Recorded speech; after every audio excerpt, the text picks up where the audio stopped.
This is 1480 KRAE Cheyenne.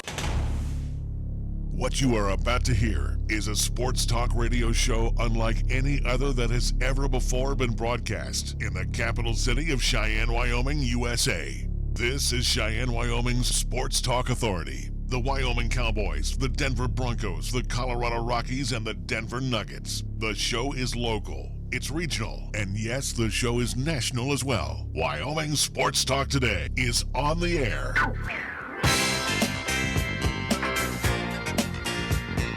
If they're talking sports on the radio in Cheyenne, this is the place it happens. This is Wyoming Sports Talk Today. Hey there, hi there, ho there. It is a Monday afternoon. It is time once again for Wyoming Sports Talk Today, being brought to you by Taco John's of Cheyenne. Again, great day to head on over to Taco John's, grab a six-pack of a pound. Hey, they got a new promotion. You'll be hearing that coming up here in a little bit. Oh, by the way, they also have their Taco Tuesday event happening again tomorrow. Hope you enjoyed all of the Cinco de Mayo tacos that you bought from Taco John's of Cheyenne. Jolly Rogers RV Sales and Service over on Highway 30, your exclusive home for Jayco RVs, fifth wheels, and travel trailers. Jolly Rogers RV Sales and Service here in Cheyenne. We also want to thank Chick-fil-A at the corner of Windmill and Del Range. And again, they serve up 3 squares 6 days a week. Their breakfast is absolutely out of sight. Lunch, fantastic. And dinner, always delicious. From Ray and City's Place, Chick-fil-A at the corner of Windmill and Del Range across from Menards. Key of Cheyenne over on Nation Way. Nick was over there earlier today. I had a chance to glance out upon the lot. And again, there's some good-looking 2019 Kias. They need a new home. They don't want to, they're lonely on the lot. They want to go to your place. So take a test drive today, Key of Cheyenne, over on Nation Way. Platte Valley Bank, 2 banking locations for you, east side, over at the corner of College and Pershing. The original location on Vanda High, and again, banking with everything that you can expect from Platte Valley Bank. High tech to the old-fashioned customer service way, everything in between. You need a loan, sit there and talk with our good friends at Platte Valley Bank first. Medicap Pharmacy, for all your pharmaceutical needs with your doctor's prescriptions. See Gene and the gang over on Bluegrass Circle next door to Texas Roadhouse, open Monday through Saturday. Lennox Auto Body over on Dunn Avenue, the Auto Glass and Detail Center over on Pershing Boulevard. Family owned, family operated for a quarter century. Lennox Auto Body and Auto Glass and Detail. First Year Bank at 1508 Stillwater Avenue, where right now you can check out their great CD rates on a 27-month CD at 3.1% APY. How about Mondello's Pizzeria across the street at 1507 Stillwater Avenue, Suite D in the Greenway Commons? Joe serving up all that delicious Paisan cuisine 7 days a week. Always fresh, always delicious. Marv's Plumbing and Heating, 1515 Logan Avenue, on the job 24/7. So if it breaks down, don't panic. Call Marv's Plumbing and Heating in Cheyenne. And we get things underway. It's scoreboard time. We go to our scoreboard. It's being brought to you by Pepsi of Cheyenne. We check in with the Nixter. What's happening? Past weekend with at least local baseball and softball. We'll start with Cheyenne Mustangs on Saturday. Doubleheader against Rapid City Post 320. It was 2 victories for Cheyenne Mustangs as they got a 7-5 victory and 16-4 victory. Sunday they did have a doubleheader as well against Rapid City, but unfortunately do not have that score in front of me.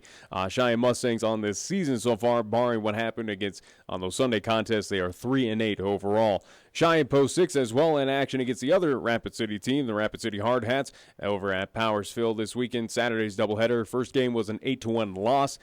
Game number 2 on Saturday was a 9-8 final in favor of Cheyenne Post 6. And Sunday's contest against Rapid City, they won 8-7. So Cheyenne Post 6 with that victory on Sunday, they moved to 8-2 overall. And Cheyenne Extreme, they were in action somewhat on at least this weekend. They were in action against Gehring Logos at least on this Sunday. Unfortunately, it got to top of the 7th, and it was unfortunately an unfinished game, so it does not go towards the Cheyenne Extreme record. NHL action for tonight, 2 games on the slate. You will see the Columbus Blue Jackets at home. They will take on the Boston Bruins in that series where Boston leads 3-2. You can see that game on NBC Sports Network. After that game wraps up on NBC Sports Network, Colorado Avalanche at Pepsi Center. They will host the San Jose Sharks. Well, the Sharks will lead that series 3-2. That's what's happening in NHL action for tonight. Major League Baseball, we do have one final in as the Giants get mauled by the Reds at Great American Ballpark 12-4. to the Giants brass. When is the Drew Pomerantz experiment going to end? Okay, guys? Well, they had to fight bees today, too. 1-4 and a 5.93 ERA. Not cutting it for me. Well, at least the Giants will get a break coming up. Who knows how much baseball they'll be playing down in Denver coming up Yeah, this week. with the weather not looking too good.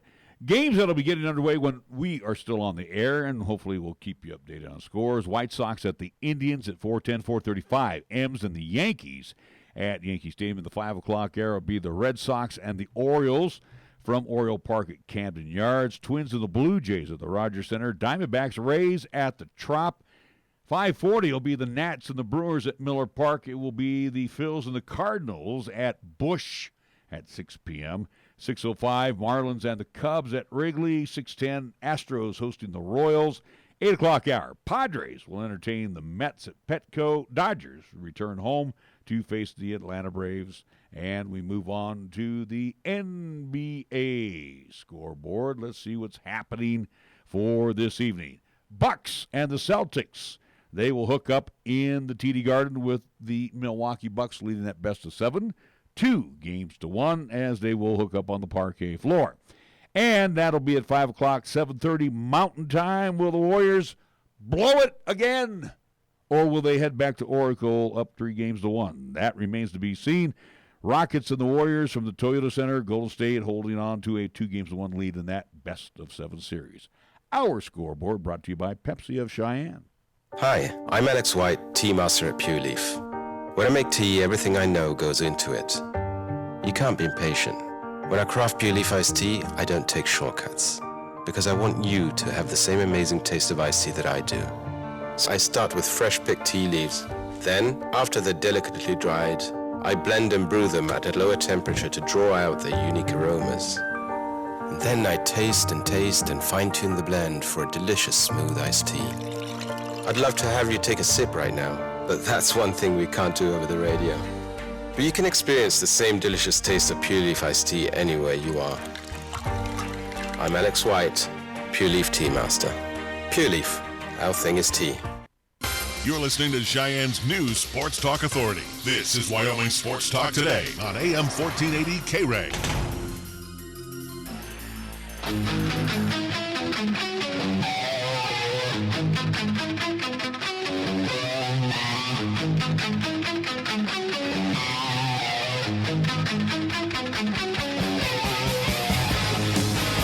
We are back on Wyoming Sports Talk today. As Nick mentioned, one-day game in Cincinnati, and the Bees won more than the Reds did over the Giants. You get these phenomena that happen during the course of the baseball season. I always think of the Cleveland Indians and those bugs that were infesting Progressive Field. But, Bees these down in bees Arizona. I mean, it's nature. What do you expect? You get cats on the field, squirrels delay action. It's all sorts of random things. Even once in a while, you get the ever rare, nude runner on the field. So either way, though, it happens. You deal with it. And who cares? Again, it's a nice little story, I guess, for the day to at least take your mind off of what happened over this past weekend. A lot that did happen after at least this past weekend here in town, whether it was across the state of Wyoming and even across the U.S. We had a lot of controversy, a lot of awards given out. A mix and match of every little thing. We can go everywhere and anywhere with today's program. I guess we'll start first and a sad note in sports. I'm going to go with Ron Darling, who had a great career pitching for both the New York Mets as well as the Oakland Athletics. He has announced that he, in a statement, has thyroid cancer. Currently, a broadcaster, you would catch him on MLB Something Network. that's very curable, or at least it's treatable. It's treatable. And Darling's at 58. Still. Pretty strong. He says his doctors have said they are optimistic that the cancer is treatable and that I would be back on the air talking baseball in the next month or so. I would also like to take this opportunity to thank everybody for their continued support. Last month, Darling took a leave of absence from calling games on SNY to have a mass removed from his chest. And again, our thoughts are with Ron Darling, and from one cancer guy to another. Keep fighting there, pal. You'll beat it. Ron Darling announcing that he has thyroid cancer, which is again. Anyway, that C word just sucks. Yeah, it's something that, at least thyroid cancer, nothing that is alarming, but it is something that is very treatable, very curable. Again, multiple ways, whether it is, the radiation route or just pure surgery. Again, kind of something where you with your nasal cancer, again, it wasn't anything that was going to do any irreparable harm or at least cause any just, health problems, but it is something that, something that he's going to have to fight through it again, at least, see what happens with him. But moving away from kind of the gloom there. Let's go to the controversy over the weekend. Well, the controversy, I don't know which one you'll talk about. But the horse racing controversy. I, again, was busy that day. That's fine. I heard about it. Not really invested in Kentucky Derby. Again, this was the fastest 2 minutes in sports. And if you look at the video over and over and over, and matter of fact, I've got the video punched up here again, where Maximum Security is stripped of winning the Run for the Roses because and if you look coming around the which is so weird to say a horse got stripped of but if you look coming around the home stretch where the horse kind of veers, it was on the inside and kind of veers like an automobile, or like a race, kind of like NASCAR. Anyway, the track is muddy, it's sloppy, and you can't tell me that even though they've got horseshoes on, that there isn't some slippage or some type of drifting that goes on. Well, anyway, so the horses that were involved weren't involved in the objection. It was the winner, and the winner is Country House, who wins on the objection. But this is the interesting part. Good on that horse, I guess. If you put a $2 bet on Country House, $2.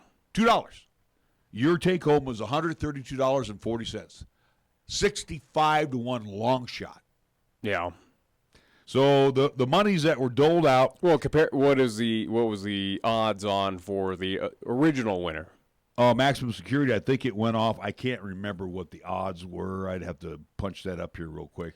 But without knowing the rules or how things operate in a Kentucky Derby, or at least horse racing in general, though, this is bigger than what happened, though, on the track. It is something that you talk about with money. So, it is gambling. It is a big gambling sport. Oh, it's huge. And when you talk about having to do those payouts, especially with the city of Las Vegas that does probably a lot of that, takes in a lot of that money. Now with having the changes that happen, again, you're going to irk off a lot of people, whether it is the casinos that now have to pay out those long shots if someone went and took it. Again, where now you have to figure out hey, the winners, or at least those who were on the Maximum Security, hey, the original winner, well, unfortunately, you're not getting paid this time, even though luckily you thought it was the correct one, but unfortunately it wasn't. But other than what happened again, without knowing the rules or how you come up with this objection or anything at all,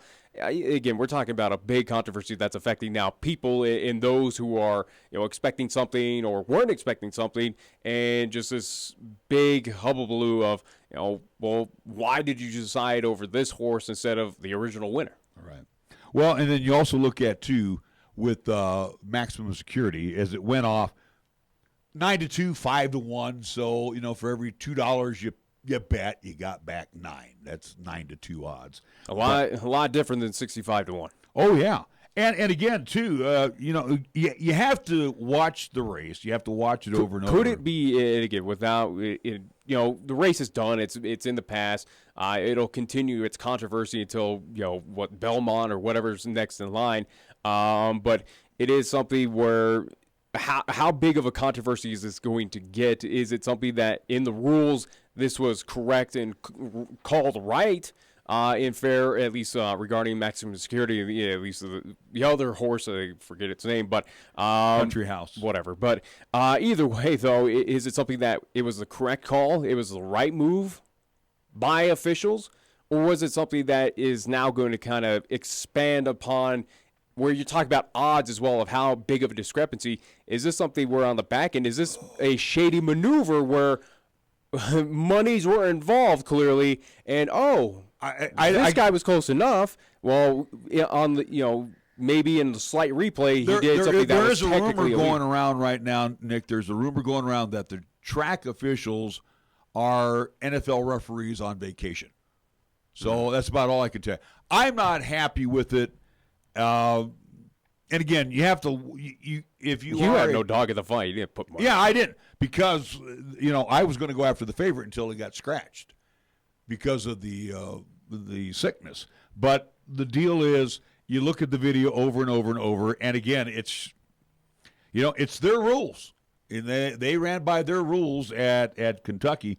And at Churchill I just wonder Downs. if investigations are going to start happening, especially when you are dealing with monies, when, again, you're altering with odds. Is it something that officials within cause this? Is it something that they did this on purpose?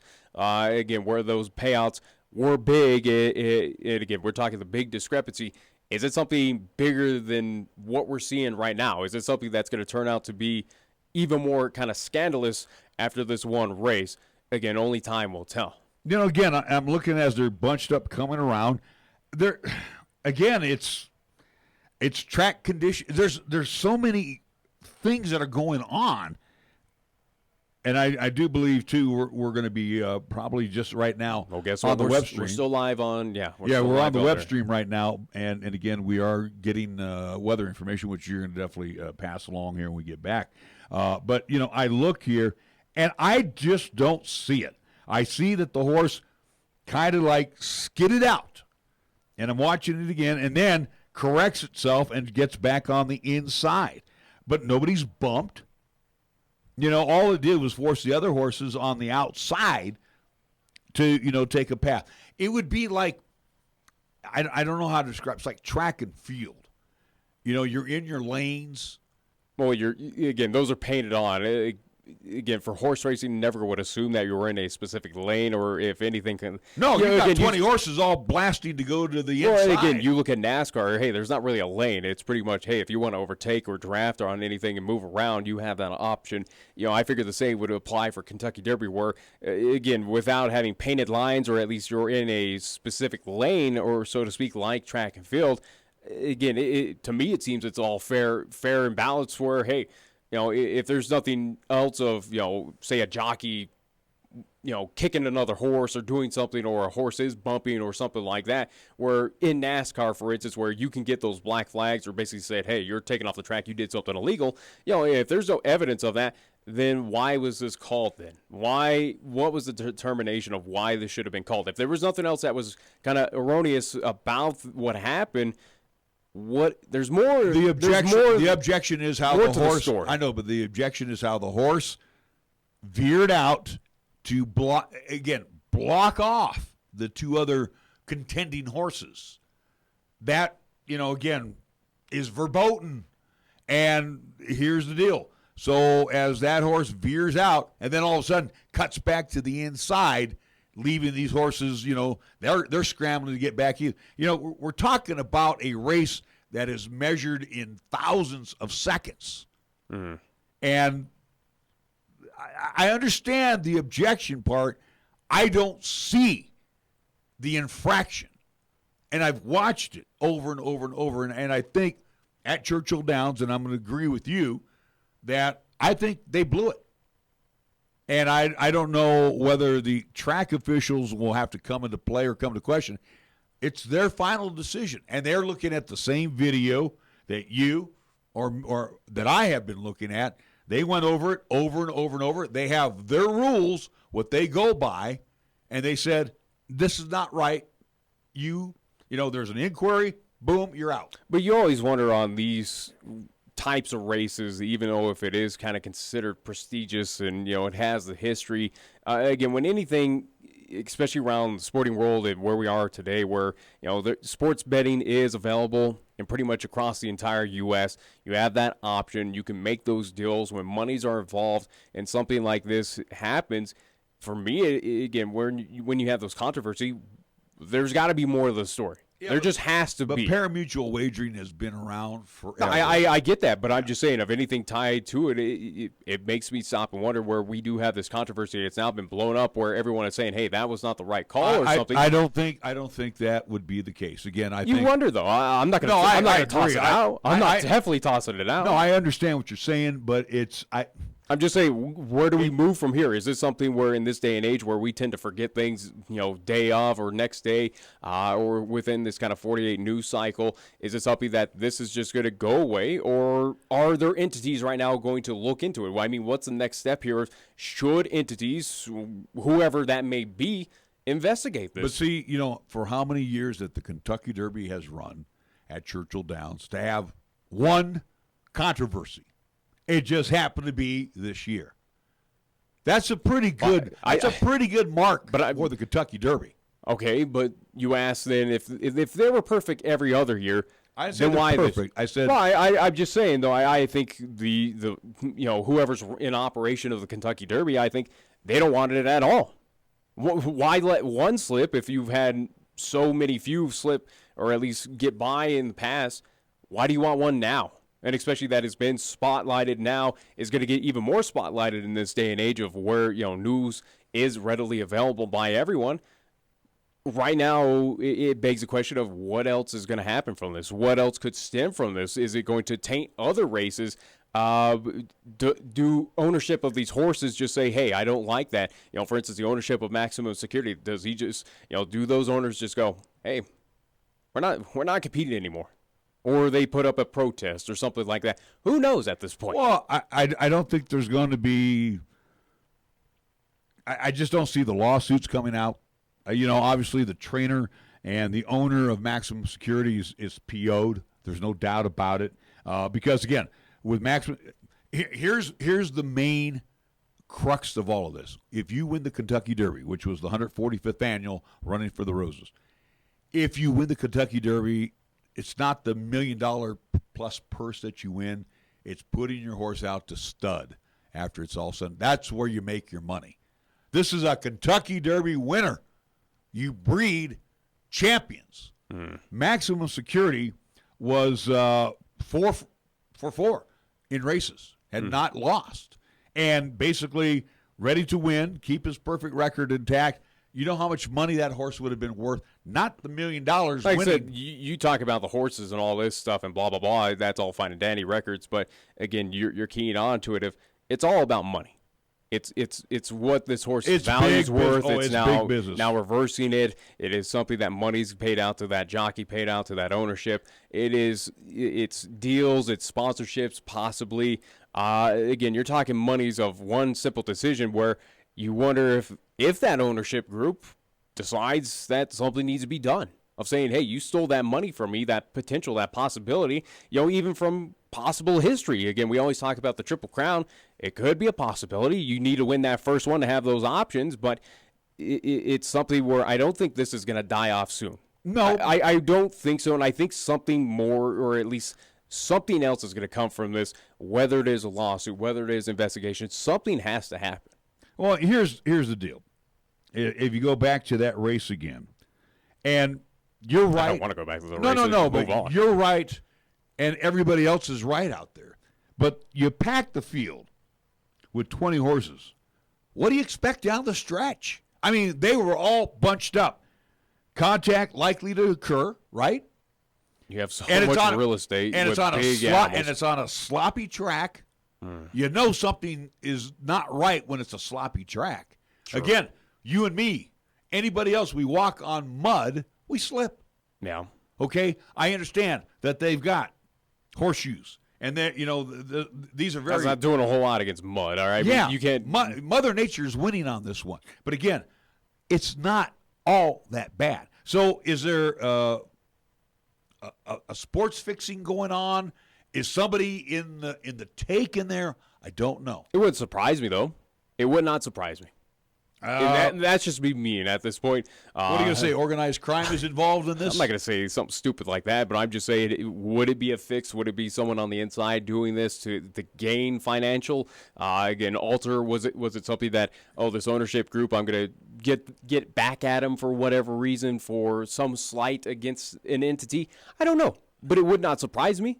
It would not surprise me at this point in time, especially of how we've seen in other athletics. Stuff like this does happen. It's very rare, but it does happen, though. Well, if we see a loss, I do not write it off. I don't know if there's going to be a lawsuit. I do not write it off, especially where where you analyze and everyone else is analyzing this, saying that there was nothing wrong with the winner, or there was no blatant. I mean, I look at the video. It's just it happens. There's got to be more to the story. There just has to be. Well, if there's more to the story, then we're going to see so many investigations and lawsuit here, lawsuit there. I'm just saying, do not toss that out of the realm of possibility. Well, we'll see. I can't give you a frank answer on it, and I'm not going to. Barely give you commentary. Anyway, what? Don't give me that look. I barely give you commentary. At least I can comment on something that you have no clue about. There was better things to do this weekend. Like, for instance, we had baseball in town. This is one of the biggest events that goes on nationally, I guess. And if you weren't at one of the two or the three places that offer it, Wyoming Downs ×2 and the Horse Palace, there was a lot of folks out making wagers. And again, common people that don't, put down It's the power of money, I guess, at this point. It's horse racing. I doubt anyone's really out there to say, "Oh, look at the nice horses." I'm fully informed. That was your grandmother. I can guarantee you. And my father and I went to. I highly doubt anyone when out. We went to Golden Gate Fields. Your grandmother was like. Well, I doubt anyone's like that at this point in time. No, but the thing is, though, it's very popular. The Kentucky Derby it's the Super Bowl of horse racing. That's fine. What it is. That's fine. All right. I'm just saying there was other things that went on this weekend that had my attention that were just as important, if not even more important. We'll talk about it here in just a second, but I will say this. The Preakness comes up on the 18th from Pimlico. Here's the deal. Country House will not win there will not be a Triple Crown winner this year. That's the bottom line. I leave it there. So we'll venture to see who's going to be the next winner coming up in the second leg of horse racing's Triple Crown. We'll be back after we take a timeout. We are here on a Monday afternoon. It is Wyoming Sports Talk today. We're also going to keep an eye on the weather. We're back after these words. Chick-fil-A is a proud supporter of our high school athletes at East, Central, and South. May the school year bring success to all of you. Before you start your day, stop by Chick-fil-A for a hearty, delicious, and satisfying breakfast. Only at Windmill and Del Range. Breakfast is served Monday through Saturday from 6 in the morning till 10:30 a.m. Breakfast with Chick-fil-A, the most important meal of the day at Windmill and Del Range. We are the key to your cleaning success. The Key People that provides affordable office and professional cleaning services for over 40 years with exceptional customer care. All of our contractors have background checks and are licensed and bonded. We guarantee you a safe and secure service that is tailored to your individual and business needs. The Key People do not impose year-long contracts, and all quotes are free, confidential, and personalized. Call the Key People at 1-800-468-8283. That's 1-800-468-8283. Cheyenne's oldest coin dealer and supplier, The Coin Shop, is proud to serve the community since 1982. Trade or sell your gold, silver, and other precious metals. Visit with David and the knowledgeable staff for a fair and honest assessment of your valuables. Located at 510 West Lincoln Way. Call them today at 778-7196 to schedule your personal consultation. Right now it's time to head over to Jolly Rogers RV Sales, Parts, and Service for low prices on outstanding RVs in Wyoming. Your local, exclusive Jayco dealer wants you to check out their closeout deals as well as their 2019 inventory of trailers, fifth wheels, and toy haulers. You can save up to 30% on select models with approved credit. You can find them at 6102 East Highway 30. Jolly Rogers RV Sales, Parts, and Service is a proud sponsor of LCCC men's and women's basketball, also our local high school teams too. Do you want the peace of mind of a professionally installed security camera system?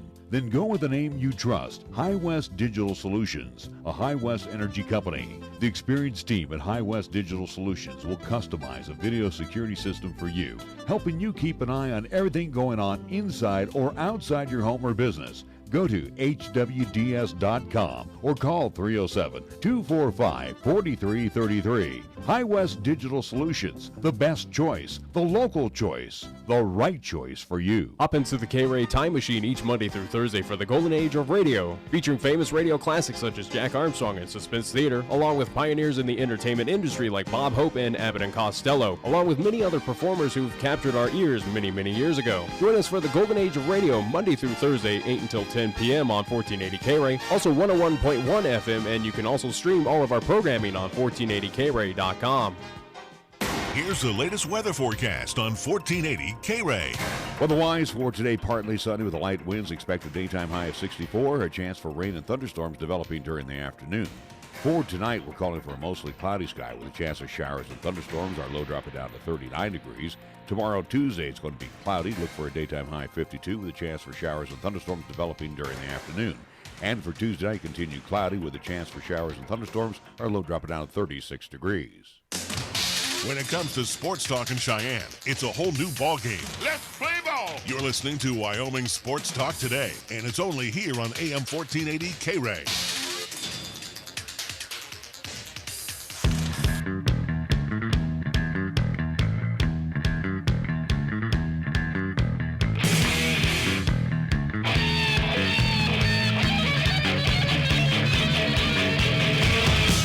We are back on Wyoming Sports Talk today. Larry Perotti along with Nick Perotti. If I sound a little weak in voice, I am. I don't know if it's allergy. I don't feel sick. You're just weak in general. Either way, though, again, as he'll complain about his voice. You keep up with the program. Go ahead. I will sit back and relax. I was busy Sunday. You Saturday as well too. But coming up on the program to rest his little poor voice, we will hear at least post-game comments from last night's victory, or at least the victory from the Denver Nuggets over the Portland Trail Blazers, getting business taken care of, done in Portland. And also too, we'll hear at least press conference from Colorado Avalanche head coach Jared Bednar as they get set for game number 6 coming up tonight in the Pepsi Can, as it is winner, at least a must-win for the Colorado Avalanche, as again they are down in that series 3-2. Going back to the Denver Nuggets, they are tied with the Portland Trail Blazers as they'll head back to Denver, Colorado to go play in the Pepsi Center at a later date. They are tied in that series 2-2. So again, we'll hear from both of those head coaches coming up on today's show. Keep on talking. I don't need to say any more. Why should I say any more at this point in time? Yeah, because you say nothing. You say nothing. We do want to take this opportunity to thank everybody out at LCCC as we had the opportunity last night to do two things. Mm-hmm. This has been my first MC gig that I've done. So you missed 1 year then, because I think that was the second year that they've done that.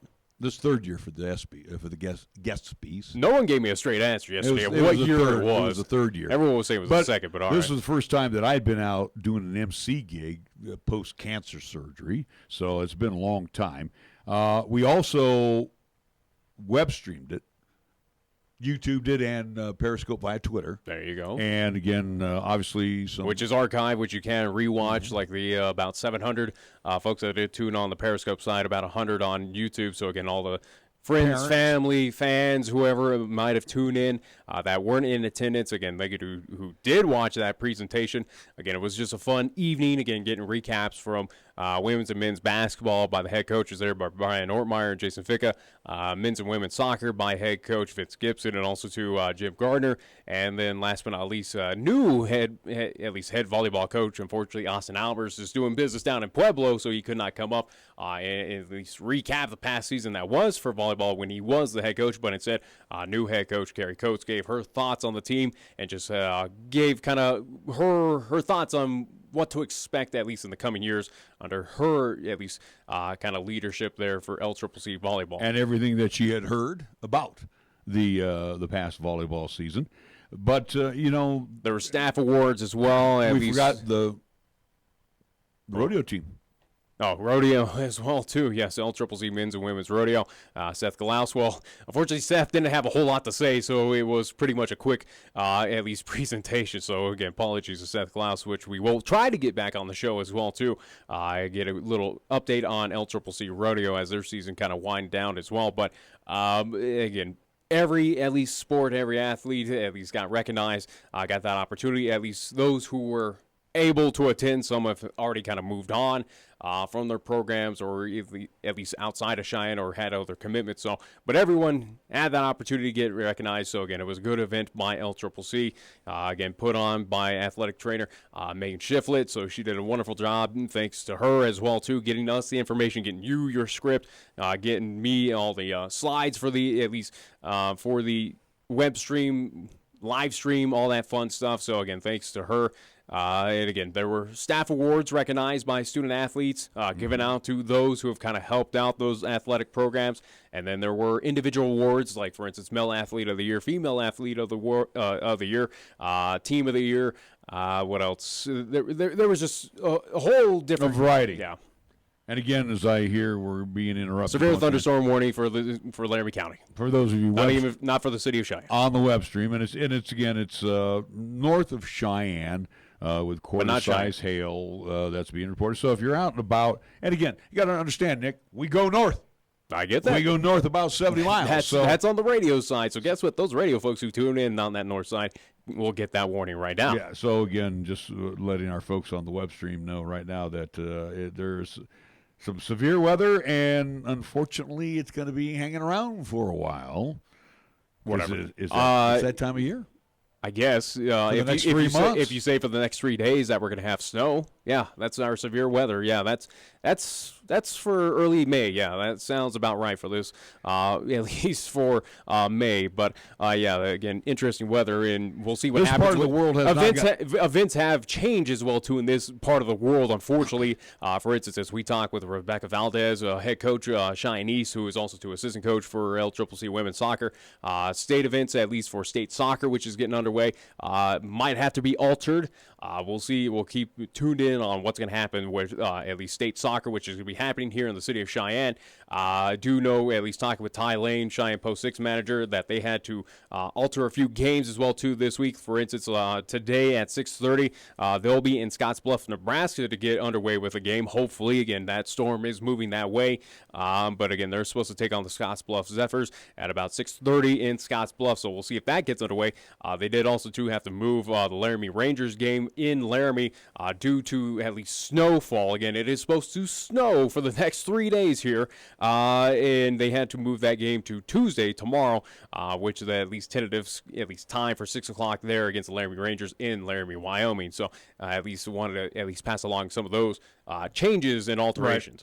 Right. And again, too, what's kind of interesting is Mother Nature didn't get the memo that like beat it and let real spring come in with warmer temperatures. It's like we're on that cusp of getting warm, and then all of a sudden here comes yet another goofball storm, and it's actually kind of depressing. It's kind of karma just hitting the city at this point after some of the things that we've learned about. But either way, the city's depressing. Is that what you're trying to tell me? I won't say anything about that. In a roundabout way? Yeah, either way. But it is depressing, this city. But again, at least this past week and this Sunday over at LCCC, again, thanks to all the folks. We got certainly kind words for what we do on the at least live stream, for especially on the men's and women's basketball side. Yeah. AD Clark Rasmussen had at least good things to say about, at least including us, but also to the athletes, the programs there at LCCC. So, again, it was a fun time. And, again, thank you to all that did invite us out there and kind of give us a warm welcome and allowing us to be out there and just be a part of that LCCC, at least student-athlete, at least experience this past Sunday. So that was what we were up to, or at least I was, you were. Saturday, I was basically dealing with baseball this past. I mean, how long is this message going to go from the National Weather Service? We're still live on other entities, so why not just forget about it? So just shut up. What the hell is this going to? It's like I can hear it in the background. This guy's been talking longer than you. Glad that you have ADD. That you can't pay attention to I'm anything. paying attention to you're both. I'm listening to you and what's going on. How about while you can't keep focus on it, we got to take our last break. So No, we're not going to take a break. Go ahead and tell us about Saturday. Go ahead. Well, you might as well take a break now because we need to get to it. Since again, you can't pay. I want people to actually hear our commercials, our local commercials. So we want to keep it on the local radio side. So again, we're going to about keep this it close right to just string right now, Bring live it. on air. Bring it, pal. Bring it. You're about ready for a beat down, Yeah. and I'm about ready to be the one to give you the beat You can't down. even do anything. You're so pathetic over there. But either way. Yeah, right. Again, going quickly over this past weekend, at least for Saturday, again, games where we got to see Post 6 in action. That first game, as we will talk with Ty Lane about Post 6 coming up on Wednesday's show. Again, hopefully we'll be joined by a player as well, too, from Cheyenne Post 6. But Saturday, got to see the early game of that contest before heading over to Pioneer Park to go see the Cheyenne Mustangs. But game number 1 against the Cheyenne Post 6 Sixers against the Rapid City Hard Hats, which is kind of the varsity squad of the Post Legion teams up there in Rapid City, taking on Cheyenne Post 6. It was kind of not the best effort. It was that slow-going, at least start for the Cheyenne Post 6 Sixers. Had a rough go of it. There was one inning where it just pretty much got out of hand, and again, it was a losing effort of final of 8-1 for Cheyenne Post 6. Just could not find a way, but did rebound, however, again, as we mentioned, Saturday, that doubleheader times 2. Second game of Saturday did get the 9-8 victory over Rapid City. This is a Rapid City team that consider Cheyenne to be rivals, Right. Especially in this region. This is turning into a really good rivalry, to be Well, and honest. again, it kind of showcases on the 2 scores coming up, though. Again, game number 2 of that doubleheader, 9-8 victory for Cheyenne Post 6. Rapid City, no slouch of a team. And then Sunday, the 1 contest, again, at Powers Field, 8-7 in favor of Cheyenne Post 6. So at least taking 2 out of 3 at home against this very talented Rapid City team. Again, where they sit on the season right now, 8-2 overall. Again, there are 2 losses against a very talented Rapid City team on that early contest on Saturday and against the Casper Oilers. So, again, a Casper Oilers team that will now have to come down this weekend as well, coming up this Saturday, as they'll play at least Cheyenne Post 6 over at Pioneer Park. So, looking forward to that matchup. Moving over to Cheyenne weather permitting. Well, the weekend should be fine, hopefully. We're Who knows that? Who knows at this point? I'm not guaranteeing anything, but also, too, Cheyenne Extreme, as we talked with Adam Galicia last week, prom in action this weekend, so a lot of girls did not want to compete. No games. Yeah. Well, they did have the exhibition games. Yeah, but you know, unfortunately, due to little weather constraints, for Sunday, again, it was a game that got to the top of the 7th, but it was an unfinished contest against Gehring Logos. Either way, it was an exhibition game, did not matter. So at least for Cheyenne Extreme, this weekend was kind of a wash. It was pretty much just celebratory, have fun for prom. Cheyenne Mustangs, as we move on to them, again, don't have finals from the Sunday contest, but for Saturday it was 2 victories for the Cheyenne Mustangs, so at least good to hear about that. For the Mustangs, again, as they took on the Rapid City kind of JV squad of that Post Legion team, got it done, though. At least it was a nice little rebound for them, at least a nice little booster to get those at least spirits uplifted after the last 6 games against the Casper Crush. So at least there was that for the Cheyenne Mustangs. It is... Again, this is something we're going to say this entire year and something that Reed Thompson talked with us.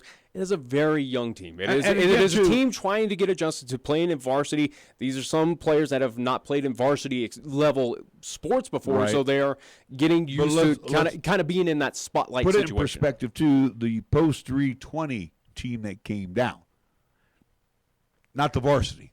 Well, again, it is the JV squad of eventually going to move up to this Rapid City Hard Hats team that Post 6 played. So again, it is the JV squad. So it was a good matchup of young versus young. Yeah. At least for the Mustangs, they took advantage of that, got it done against that JV squad, and got the 2 victories on Saturday. Again, do not have the scores for Sunday's contest against that same team, but for the Cheyenne Mustangs, again, it is a team that's going to grow. Even got to talk with assistant coach Jay Foltz, got to see a good old friend of ours, at least there at the game, talked to him a bit, and he kind of agrees on the situation of it is a team that's going to make a lot of mistakes.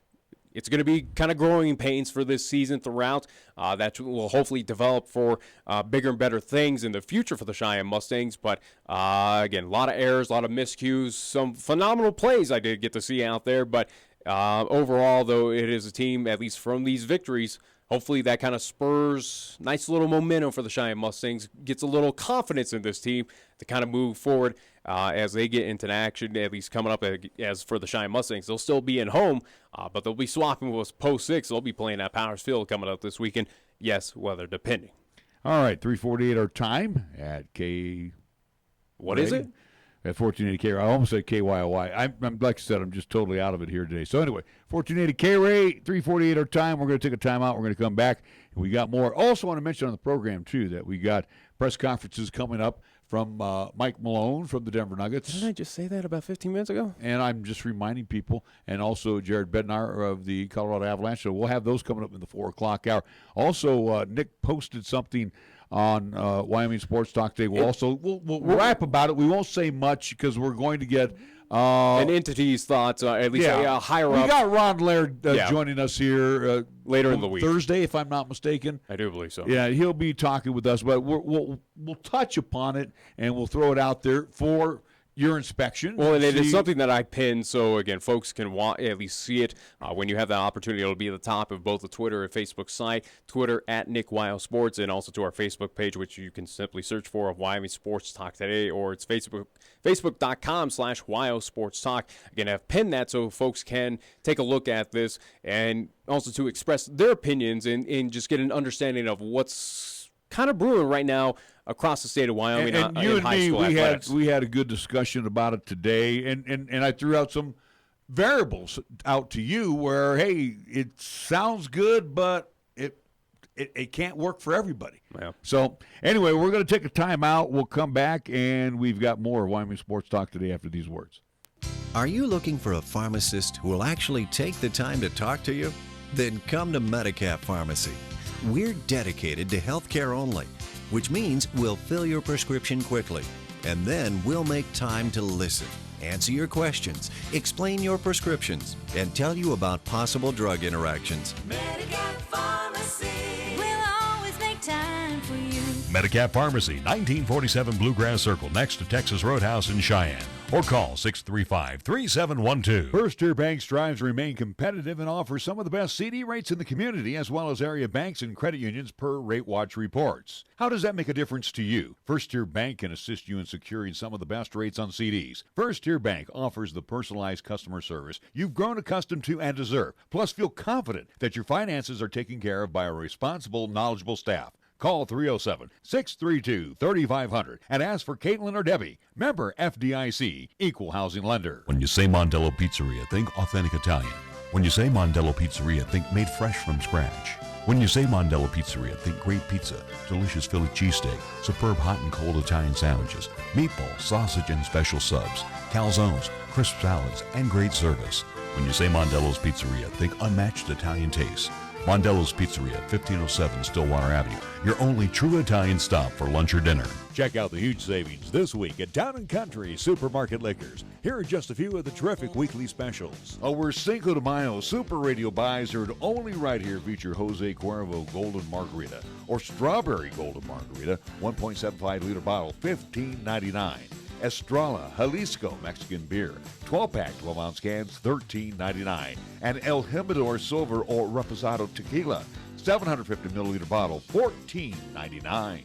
Town & Country Supermarket Liquors on the South Greeley Highway, Cheyenne's low-price leader. Taco John's presents Olay the Day Pep Talks. Human history has shown anything is possible with inspiration and hard work. The 4-Minute Mile, a man on the moon, a water skiing squirrel, and now sirloin steak burritos from Taco John's. Sirloin steak burritos are back at Taco John's. Stuffed with hand-carved sirloin steak and bold flavors like the melty, savory grilled cheese steak burrito, plus steak and shrimp or steak and potato olays. And for the morning, 2 steak and egg breakfast burritos. Sirloin steak burritos are back, but only for a limited time. Olay the Day at Taco John's. At Platte Valley Bank, we understand that you have a busy life, and that means you don't always have time to come to the bank. That's why we offer user-friendly online and mobile banking with features such as bill pay, recurring transfers, and mobile deposit, so you can bank how you want when you want to. Whether you prefer to bank in person, over the phone, or online, Platte Valley Bank makes it easy to take care of your finances. Platte Valley Bank, member FDIC. You can count on Platte Valley Bank. Community banking for you. Here's the latest weather forecast on 1480 KRAE. Weather-wise for today, partly sunny with light winds. Expected daytime high of 64. A chance for rain and thunderstorms developing during the afternoon. For tonight, we're calling for a mostly cloudy sky with a chance of showers and thunderstorms. Our low dropping down to 39 degrees. Tomorrow, Tuesday, it's going to be cloudy. Look for a daytime high of 52 with a chance for showers and thunderstorms developing during the afternoon. And for Tuesday night, continue cloudy with a chance for showers and thunderstorms. Our low dropping down to 36 degrees. Tired of lazy and predictable sports talk radio? We know you are. This is Cheyenne's new sports radio home. It's Wyoming Sports Talk Today, and it's right here on AM 1480 KRAE.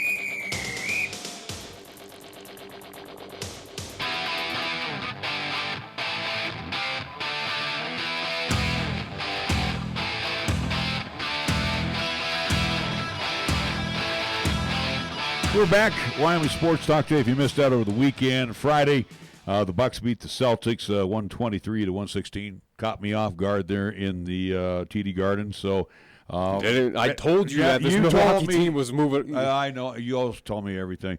The Trailblazers in overtime at the Moda Center, they struggled. How about 4 overtimes it took? No, 4 overtimes as they beat the Nuggets 140-137. So Portland grabbing a 2-1 lead as of Friday. Then we move on to Saturday where the Warriors and the Rockets. Hey, guess what? It came down to the wire clearly. Controversy there too, huh? Final overtime. There were controversies on both sides. We talk about at least Steph Curry there on game number 3 where, was he traveling on the attempted 3 at one point in time? Again, where he was making a bit of a side slip. Was there a blown call there? But also, too, the big spotlight now, especially after James Harden and that crew has been complaining about missed calls. Whining, griping, moaning. There was a big one at the end of the game that could have been the difference, or at least, technically it was the difference, but it could have gone in favor of the Warriors, and maybe results, or at least the victory could have been for the Warriors, and they could have gone up 3-0. Yeah. The Rockets, though, at least with James Harden, there was right now the biggest controversy of a mischarge call. It was a blatant charge by one James Harden where he went in, again, just kind of pulls over, gets the points, but it is something where, yes, if that was called a charge, at least Warriors would have had a chance to, if not tie, win that ballgame. So, as a possibility, but right now, so what you're telling me, real quick here, and again, we've got Coach Malone. He'll be joining us right after we get done with our scoreboard here in the 4 o'clock hour. So what you're telling we'll recap Sunday's games as well. Yeah, but what you're telling me is, Adam Silver's got a plate full of problems. He does in that series. When these series are all done. No, he has it in that series right now because it has been spotlighted in the Houston and Golden State series. And it's giving the NBA a black eye. Well, because, again, you're talking about defending champs. You're talking about a team that is destined to probably win the championship once again, or at least make it to the NBA Finals on the Western side. But it's been spotlighted not so much on the other series around, but it is Golden State and Houston, especially with James Harden and that crew, especially the Houston Rockets in general, where they've gone out and complained. Again, they complained about last year's playoffs. They complained about this year's playoffs, and where now every single missed call is going to be magnified 1,000%. And it happened where now we're questioning, again, it's getting questioned on both sides. Absolutely. Again, whether it was Steph Curry's sidestep, missed travel call, or it is now the end of the game charge by James Harden where that was the difference maker. Now, absolutely, Adam Silver has a big problem on his hand. Yeah, and one of the problems with James Harden is a big pain in the arse. Yeah, he certainly is. And he's a big baby. I've really lost a lot of respect for Harden here, just alone in this series. Because, again, I look back at the series last year. That was a phenomenal series. Yeah. Chris Paul goes down in Game 7. He doesn't go down. I don't think we're sitting here saying the Warriors. I think the Warriors will be playing the defending champions. You never know. You really don't know. They missed Chris Paul in Game 7. You know they did. He was the difference maker in that series all last year. I'm not going to say either way on that. If Chris Paul could have been a difference maker, again, he would have added time, minutes, points to that team. Would it have been enough to up in Golden State? Again, who knows at this point? But either way, Golden State did move on, and again, they are your champs. Right. You got to deal with that, Houston. But even for you're looking at Saturday's game, Chris Paul, 14 points. Nothing nothing phenomenal. It was just kind of an okay night. Again, kind of overshadowed by James Harden with his 41 points, kind of his coming out party, even though he had controversy with that 41 points. Then also to Eric Gordon getting 30 points as well. So those two entities were kind of your leaders for the Houston Rockets. But, yeah, I mean, James Harden, the guy, you talk about KD probably being the most hated player in the NBA, probably still is. Probably is still hated. I would not doubt of what happened with the Oklahoma City, going to Golden State, kind of all that fun stuff.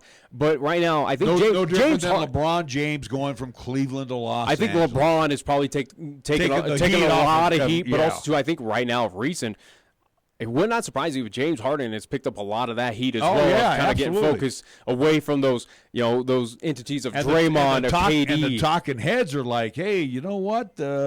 Well, basically, he's losing a lot of respect from the talking heads. Well, I think that's respectable. Saying, "Hey, James Harden, just shut up, play the game.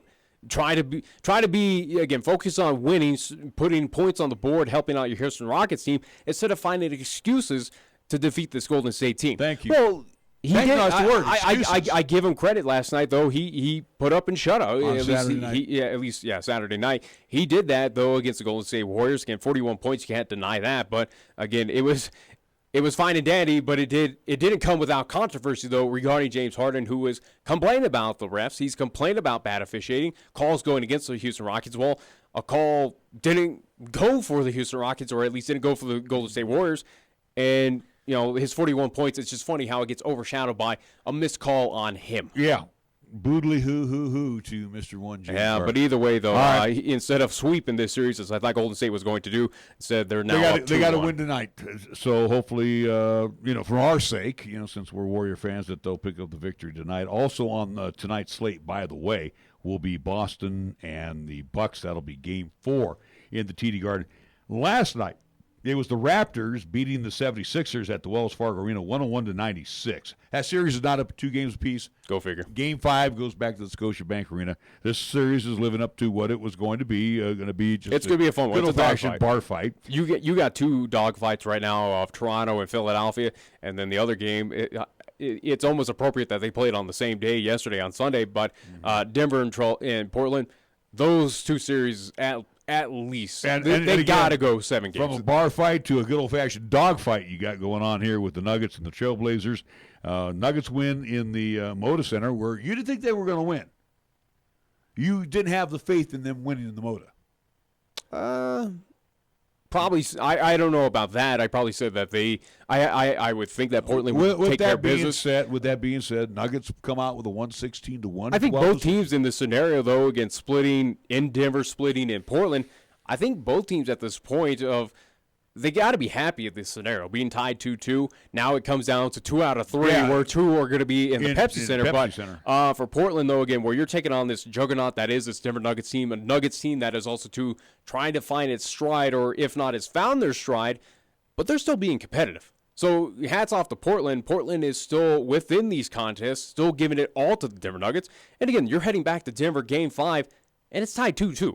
I think for Portland in that group, you got to be fairly happy of where you stand right now. Right. And again, and you got to be happy with the Nuggets, too. The Nuggets aren't going away and hiding.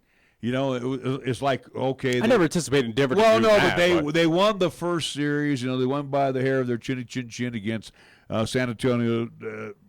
Some gave them a puncher's chance, but others are going, Portland's younger. You got Lillard. They're gonna. Denver's younger than Portland. Yeah, but I'm just saying, the deal is with Portland is that they're going to take care of business, and it's like Denver should absolutely take care of business against Portland. But I'm reversing that, saying no. Thankfully, Portland has not tucked tail, has not crumbled away, that they're still giving a fight, especially this Trailblazers team that was not expected to do a whole lot in the playoffs.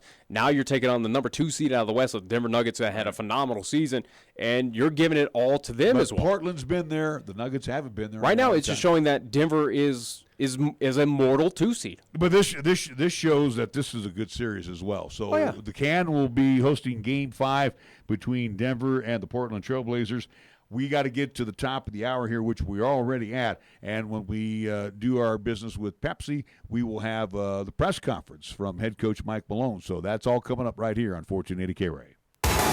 This is 1480 KRAE Cheyenne. Also being heard on translator K266CC Cheyenne at 101.1 FM.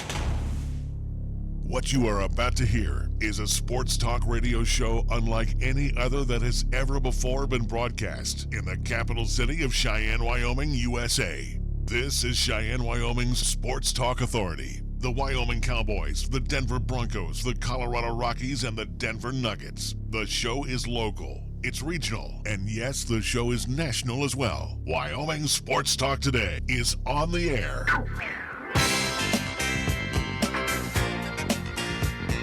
If they're talking sports on the radio in Cheyenne, this is the place it happens. This is Wyoming Sports Talk Today.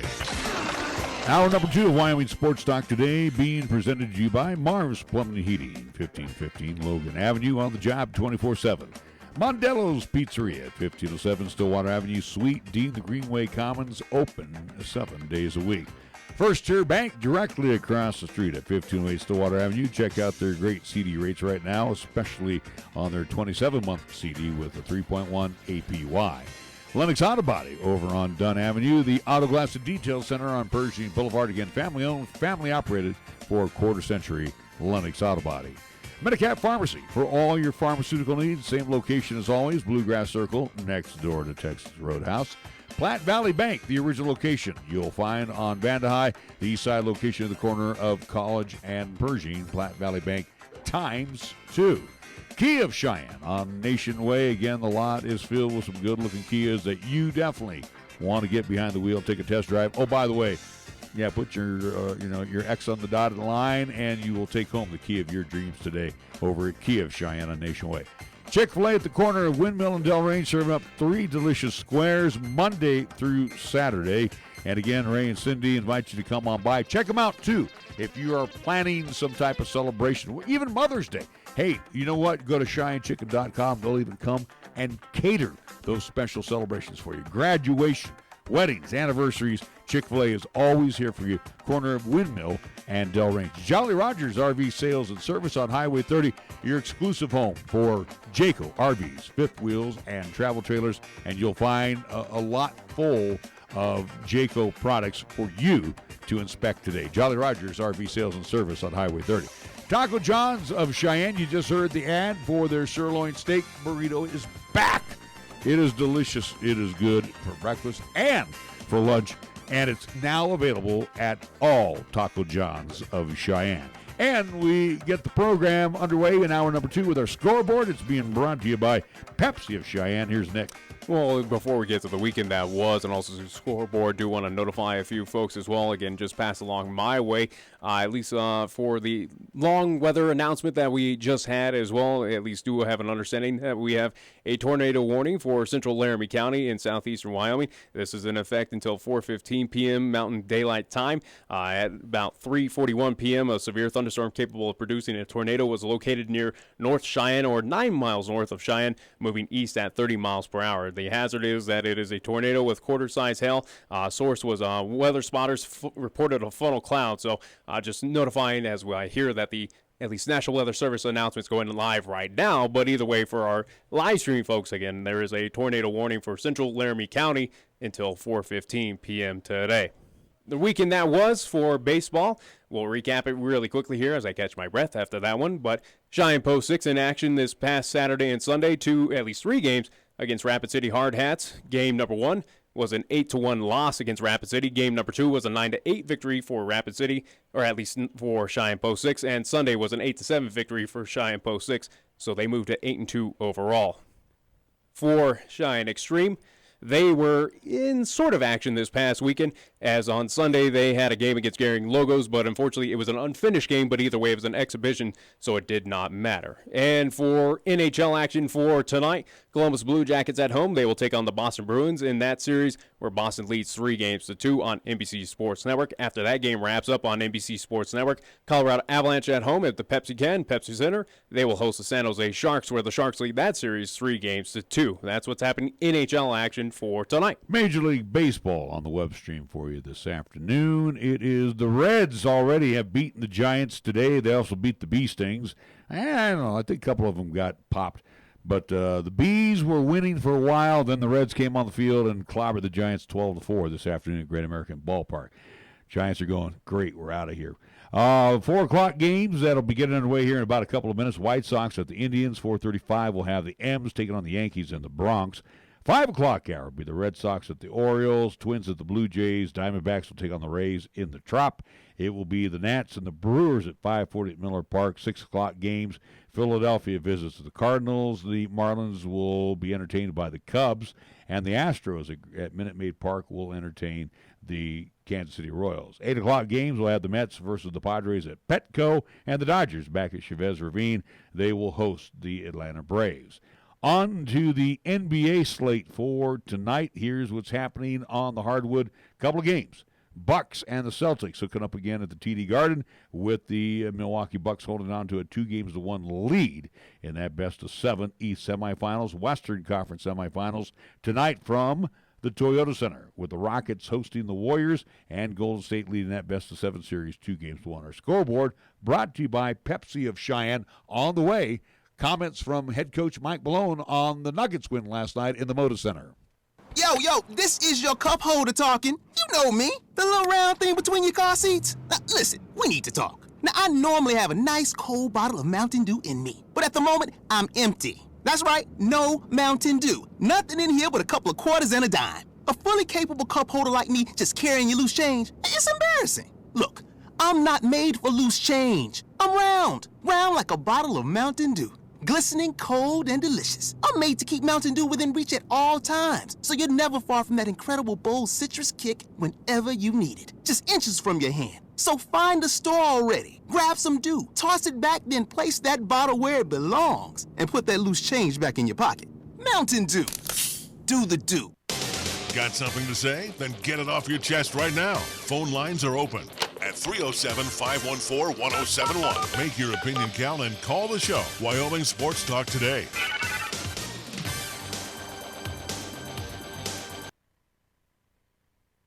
For the Blazers in these kinds of games in the playoffs, there's just been some magical stuff happen. You know that. You were on the wrong end of it the other night. How do you keep that out of the back of your mind as you're trying to hang on and you know what's happened here lately, and you've got a young team? Like, just take us through what you were thinking in those closing moments. So proud of our group, and in the closing moments, I really was confident. Because close games this year, we were 13-3. Games decided by 3 points or less, best record in the NBA. We were 12-1 in second nights of back-to-back, best record in the NBA. Our guys are tough. We're resilient. To come in here and win this game 36 hours after losing in 4 overtimes speaks to just how tough we are. I wasn't worried. We had a starting group out there. Jamal Murray, I thought, was phenomenal tonight, and goes 11 of 11 from the foul line. Hostile environment, and really the series kind of hanging in the balance. You go down 1-3, we all know how that story ends. So, I think the confidence of doing the same thing in the first round against San Antonio helped us. But our guys stepped up. We're never afraid. We stayed together. And I can't speak enough about the resiliency and toughness of our team. Coach Harrison Wynn, BS in Denver. You just spoke about this a little bit, but especially with the injuries Jamal's battled through this series and really the entire playoffs, and how he's gone toe-to-toe with Damian Lillard here over the last few games, just what has that shown you about him? Yeah, it shows you that Jamal Murray's got a tremendous amount of grit, toughness, and I know I use those words all the time, but I think it really applies to our group. You think about how young we are and what we're doing, going on the road and winning a tough Game 4 in a hostile environment. And for Jamal to be the centerpiece of that has been phenomenal. This is our 11th playoff game, and our wins, Jamal Murray's stats are off the charts. And, if you're a Denver Nugget fan, how excited are you about this team now? But more importantly, how excited are you about our future? We have a chance to be a really good team for many, many years, and Jamal is going to be a really big part of that. Down the stretch right here. Down the stretch, last 2 minutes roughly, Joker makes like 4 assists in a row. Number one, what does that say about him not only being the man for you, but trusting his teammates? And number two, what was your thoughts when he limps over to the bench? The first question, Nikola Jokic is a great player because you know why? He makes every one of his teammates better. He raises their level of play. He finds the open man. He doesn't force it, and he's just so unselfish, and his IQ is off the charts. So that is just another example where he's not forcing it. He's making the right play. And that's what I love about him. He's a basketball purist, if you will. He's always going to make the right play. He's drawing a crowd. He finds the open man. Will Barton's threes tonight were really, really impactful. The confidence that we talked about prior to Game 4 carried over into tonight, and I thought he was really instrumental in this win. When I saw him limping to the sideline, yes, your heart skips a beat. You know, Nikola is, he's the face of our franchise. But he just got kneed. It was nothing serious, and we were able to hold on for the win. But, this series, just like San Antonio, there's a lot of basketball to be played. But to get this win, what a great feeling, especially after that low of losing a 4-overtime game just 36 hours ago. Yesterday, you talked about how it's almost more important to bounce back and take care of them mentally as well as physically. When along this game did you realize these guys were good, they'd bounce back, everything was all right? How we started the game. You know, I loved how the first 6 minutes of the first quarter we came out. Their crowd was ready to go, but we came out and played really, really solid basketball on both ends. The end of that first quarter, they went on a run and took the lead, but I could tell right away, and I had no doubts. I'm not just saying this after the fact. When you've been around this team for as many games as I have been this year, and you've seen them bounce back time and time and time again in hostile environments, when their backs are against the wall, you believe. And I think not only do I believe in them, they believe in each other. And they all have each other's backs. And that's why we're such a connected, selfless group. But I knew right away that we were going to be ready to go. And, that speaks to our guys' maturity and understanding what was at stake tonight. So obviously this worked out for you. But at one point, Will tonight was 2 of 11 or 2 of 12, and you rode him down the stretch. Why did you do that? Well, I just felt, Torrey Craig is starting in place of Will Barton. I thought Torrey was, he didn't have the usual Torrey Craig defensive game, and they were scoring on him a little bit. And if Torrey was going to struggle on defense, well, I might as well get Will out there. And that's no disrespect to Torrey Craig. Torrey's been phenomenal for us. But in the back of my mind, I also was remembering Game 3 and the confidence that Will Barton played with. You know, he played here in this city. He knows their players, and I know how much this series means to him personally as an individual. So I just wanted to throw him out there and stay with him. I think, if you as a coach are pulling guys after a missed shot, whatever, and they're looking at the bench, no one can play like that. And I don't coach like that. I want our guys to go out there and play, and if you make a mistake, make it an aggressive mistake. If you miss a shot, make sure it's a good shot. And I think our guys respond well to that. But, Will was good for us down the stretch on both ends of the floor, and hopefully that continues throughout the rest of these games. Third row, right side. Royce Young, ESPN. Michael, Lillard had 28 tonight, and he scored throughout the series, but he hasn't had the same kind of impactful moments, it seems, that he did in the previous series. What have you guys done to kind of take away those big momentum plays that Dame's so good at? Well, in that first round, he averaged 33 a game. I think he hit 8 threes that were 30 feet or more away from the basket. And I give our coaching staff, Wes Unseld, who's lead assistant, also our defensive coordinator, the preparation that we put into it, and learning all the things that gave OKC trouble. Their pickup points, their bigs not being up, not being into the ball, letting him reject. He had a lot of open space in that series, we felt, and that's not a knock on OKC. We just wanted to be a little bit better, and we didn't want him getting 33 a night. And so tonight, yes, he scores 28, but he goes 9 of 22 from the field and only 2 of 7 from 3. But this is carryover. I mean, if you look at our 4 regular season meetings, we did a really good job of guarding him then.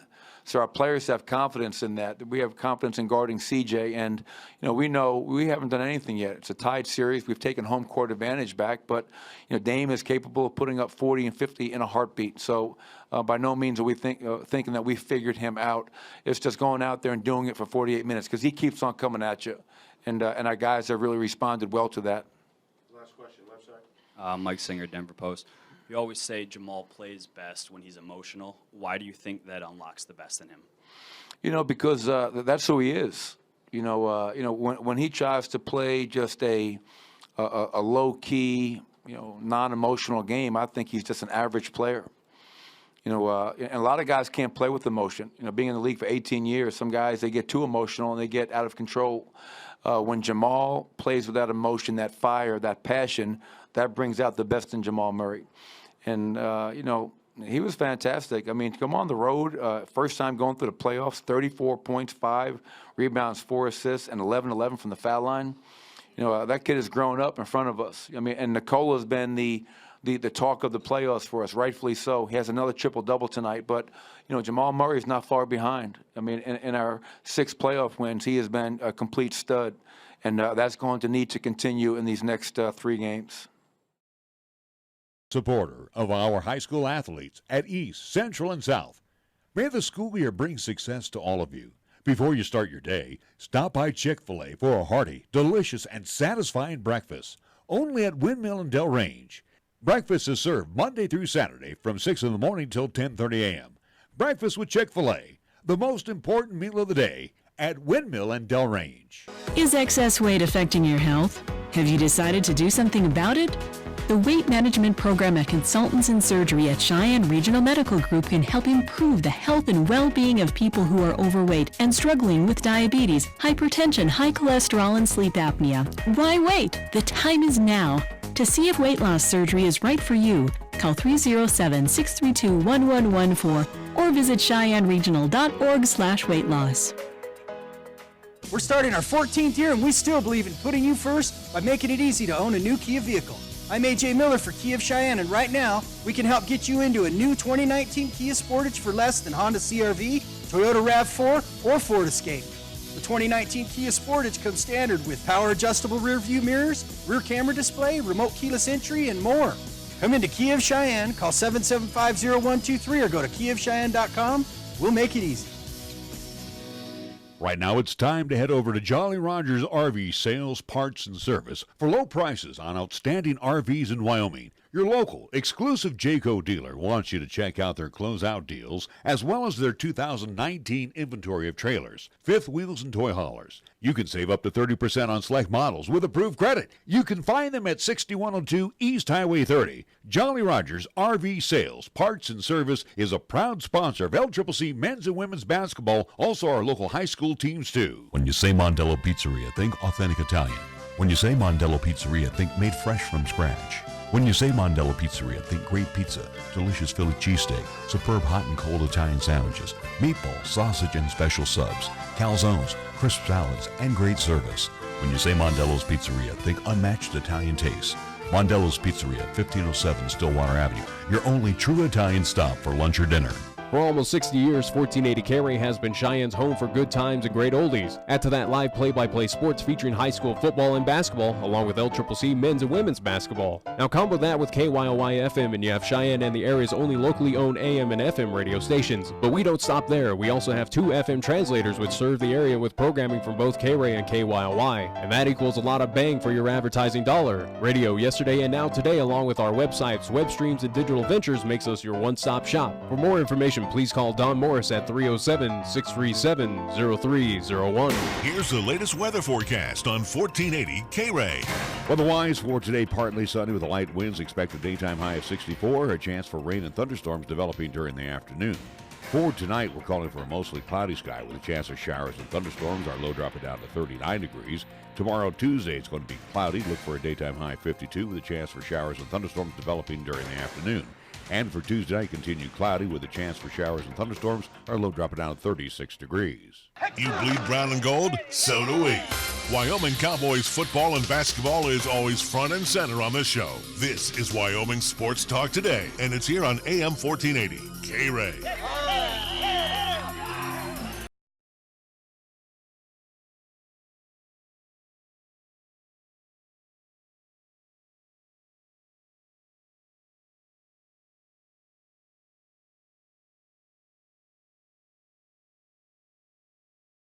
Coming up, we will hear comments from Avalanche head coach Jared Bednar as he will comment on the series between the Sharks and the Avs. But before we get to that, and that'll be on the other side of the hour, let's talk about something that you posted today. And again, this is for... Do want to at least update folks as well, too, of something I just recently posted. Again, that tornado warning that was for that at least storm 9 miles north of Cheyenne. Again, that storm has been moving at least 30 miles to the east, or at least 30 miles per hour to the east. Again, there is still a tornado warning in effect. This kind of includes the Hillsdale area, so east of Cheyenne. At least seeing the radar, it's encompassing a part of at least US 85 and also to a bit of I-80, but it's east of Cheyenne. Again, looking at least kind of the main, at least city right now in its path is Hillsdale, Wyoming. Again, this is valid by my transmitter and my building and everything. Maybe Mother Nature's telling you something at this point. But quit. Tornado warning, again, it is valid until 4:30. Again, checking with the National Weather Service. So, again, about 7 minutes remain on that warning. But, again, a radar indicated tornado, hell, about quarter size possible. And, again, it is a storm that is moving east here in Wyoming. Again, just east outside of Cheyenne, but it is heading towards Hillsdale and the Burns area right now. Great. I'm happy to hear that. Yeah. Anyways. So, back to Wyoming Sports Talk today. And again, Nick receiving an inquiry or a commentary, I guess would be the word. Well, it was something that I noticed, or at least this entity that I at least talk with on Twitter. It is a 4A head coach here in the state of Wyoming that did at least... it was something that it was a mention on Twitter to another entity of just kind of what has been going on. How about you realize that you're still live on air? I understand that, but it's just driving me nuts now that we're going to be having tornado warnings and thunderstorm warnings east of here, and again we're only going to be able to bring that. Well, realize that we're still live on other we're entities. Going to be live on be smart about things. No, but I didn't anyway. say that. I just doggone it. It's like we're on the web stream talking about this, but I think this is one where we definitely want to air this on our 1480 KRAE side because this concerns the state of Wyoming. Well, we're not going to be able to. We'll be able to do it on the at least social media side, whether it is on Twitter, Periscope at Nick Wild Sports, or again on the 1480 KRAE YouTube channel, where we do ask you to please subscribe. Looking at the at least new indications regarding at least the National Weather Service here in the city of Cheyenne, where this alert is now going live over at least on the radio side. At least looking at it is still a tornado warning for the eastern part of Wyoming, at least southeast. Laramie County. Eastern Laramie County, again, east outside of the city of Cheyenne. It does now include Hillsdale and Burns right now. It is a observed tornado. It is, at least right now, a tornado that has been on the ground. So right now it is at least Hillsdale and Burns. It is in effect until 4:45 p.m. Again, quarter-size hail possible. As I mentioned, again, that other warning was until 4:30. Well, it has expired, and again, they have updated to 4:45 as this storm keeps on moving. It looks like almost in a southeast direction at this point. Again, does include the cities of Hillsdale and Burns to the east of us.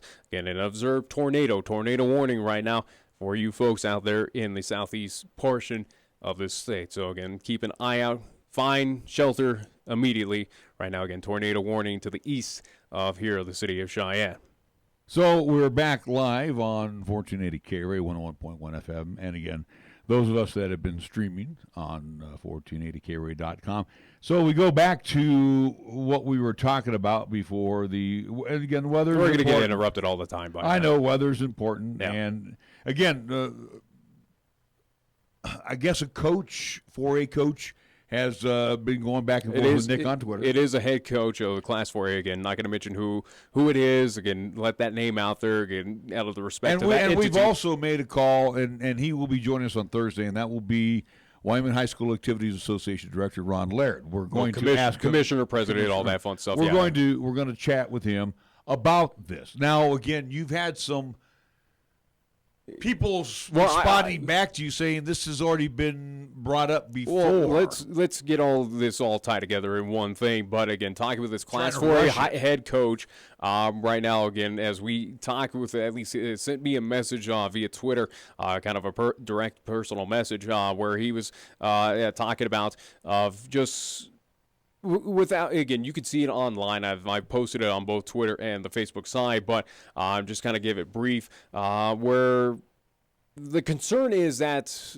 administration, whether it is in the Western State, at least Western States, but Wyoming High School athletic academic administration, academic, but also too it might be with the WSHAA, where they're looking at potentially the state events that last for 3 days, for instance, like basketball or volleyball or track and field, soccer as well, too. They last those 3 days, whether it is, kind of Thursday, Friday, Saturday is how it's been. Yeah, again, a lot of those high school athletics that do last for those 3 days, well, they're looking to condense it down to 2 days.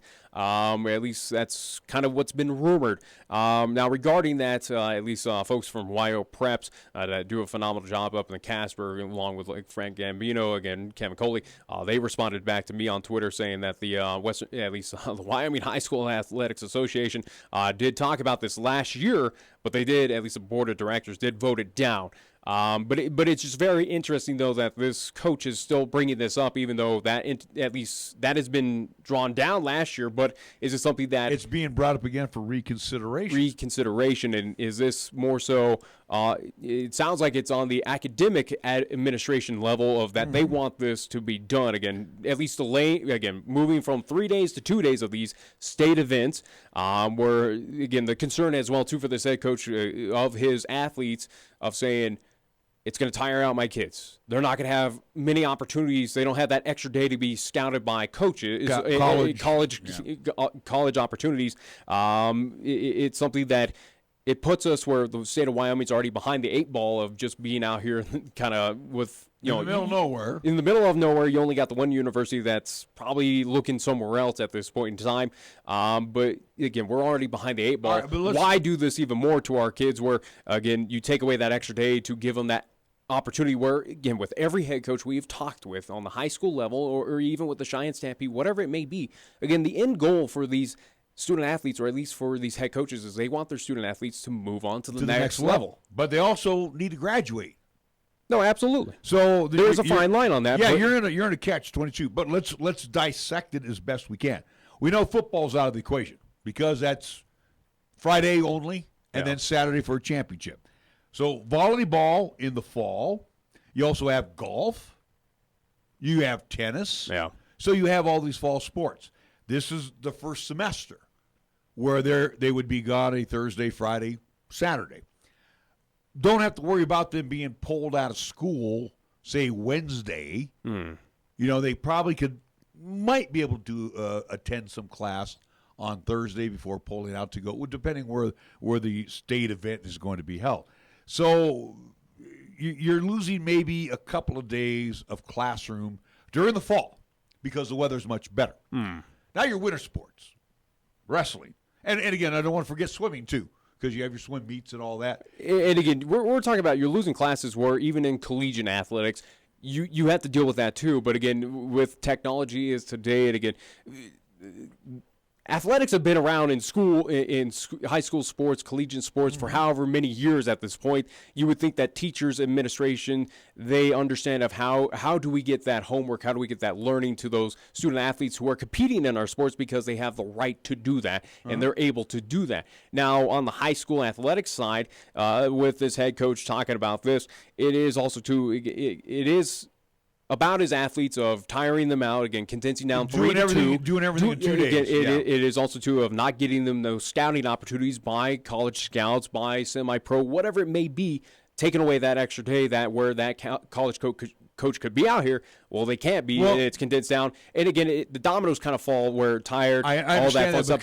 But now, before you move on, though, where the other, at least the other thing that is concerning for this head coach is, with all this dominoes kind of falling down, where we go back to the academic side, and we know the prices in everything that are about the next level for collegiate, whether it's JUCO, university. It's expensive. Again, you got to foot up that bill, that big bill that is going to come to you no matter what if you are unable to get that financial aid. Well, if you are able to get that scholarship or any, a walk-in opportunity with a partial scholarship, anything that is going to be beneficial and help you out, help your parents out, whatever it may be, this coach also too has that concern of for that next level, if they're able with the grades and all that fun stuff, that once they get to that next level, and if this takes away from them, it's going to take away that financial aid opportunity as well. So instead, where this student athlete, whether in Cheyenne, whether in Pine Bluffs, whether in Torrington, across the state of Wyoming, if they're without that extra day and all that stuff that kind of goes along with it, instead of giving them that scholarship opportunity or that financial aid opportunity, they're now going to have to foot that bill to better their lives in the next level. That they're now going to have to, with the, and it is kind of a catch-22 on it, but they're going to be in line with the other millions of Americans that have to deal with paying a hefty college bill to get an extra, at least, education at this point. See, and you look at this, though, too, Nick. Basketball. I don't think you could do a tournament, a regional or a state tournament. We're already pushing it right now, where you have what we saw from this double elimination regional tournament for basketball, which was completely ridiculous. I think it is an experiment that needs to die soon as possible, but we're talking about where you're playing games on the same day, whether it's early in the morning and later in the day, to move on to the state, to even have an opportunity to get to the state tournament. I was against it from the beginning. You're tiring out kids right now in basketball because you're playing so many games to get to the state in a 3-day condensed state. It's a little ridiculous of what this has become, but that is one instance where we're seeing that if for whatever reason they decide to condense down from 3 days to 2 in basketball, that's insane. That's insane to think of what could happen in that situation, or what that would look like here in the state of Wyoming. But and again, you could look around other states in this nation where some of those tournaments last for about a week, for 4-5 days. Right. They go on for a while. Well, and that's just outside of basketball. That could be volleyball, that could be wrestling, that could be swimming. Those events do last a little bit longer here in the state of Wyoming, but. Again, this coach is just basically bringing this up where even though it has been voted down last year, it sounds like it's creeping back up right now in kind of murmurs around the state, whether it is, in those school districts around the state, or if it's something that the High School Athletics Association is trying to bring back up. But it is something that should be a little bit alarming, a little bit concerning, and certainly the head coaches around the state are keeping a close eye on this of, what else is going to be sacrificed here in the state of Wyoming that's going to, in fact, actually hurt our student athletes? We're not crying wolf here. We're just going to ask Commissioner Laird when he talks with us here on Thursday why it's being brought up, what would be the effects, what sports would be affected. Because, again, I'm thinking you can't. Well, let me finish.